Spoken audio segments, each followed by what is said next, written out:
Hello, ഞാനിന്ന് ഇവിടെ ഉണ്ടാക്കാൻ പോകുന്നത് ഗോതമ്പത്തിൻ്റെ നുറുക്ക് കൊണ്ടൊരു പായസമാണ്. ആദ്യം തന്നെ ഗോതമ്പ് നല്ലവണ്ണം കഴുകി ഞാൻ കുക്കറിലിട്ട് വെച്ചിട്ടുണ്ട്. അതിൽ കുറച്ച് ഉപ്പും ഇട്ട് നമുക്ക് വേവിപ്പിച്ചിട്ട് എടുക്കാം.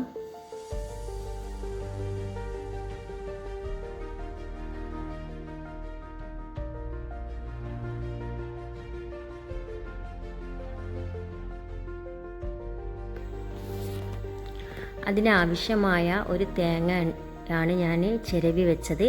അത് നല്ലവണ്ണം മിക്സിയിൽ അരിച്ച് തേങ്ങാപ്പാൽ എടുക്കണം. അതിൻ്റെ കൂടെ ഏലക്ക ഇട്ട് വേണം അരിച്ചെടുക്കേണ്ടത്. തേങ്ങാപ്പാൽ എടുത്തതിന് ശേഷം അത് നമുക്ക് വെന്ത ഗോതമ്പ് നുറുക്കിലേക്ക് ഒഴിച്ച് കൊടുത്ത് പാകത്തിന് പഞ്ചസാര ഇട്ട് കഴിഞ്ഞ് നല്ലവണ്ണം ഇളക്കി ജോയിൻ്റ് ആക്കുക. തിളച്ച് കഴിഞ്ഞാൽ നമ്മുടെ പായസം റെഡിയാണ്. എളുപ്പത്തിൽ കഴിയുന്ന ഒരു ഡിഷാണ്. വീട്ടിൽ നിങ്ങൾ ട്രൈ ചെയ്ത് നോക്കൂ. നല്ല ടേസ്റ്റുള്ള ഒരു പായസമാണ്.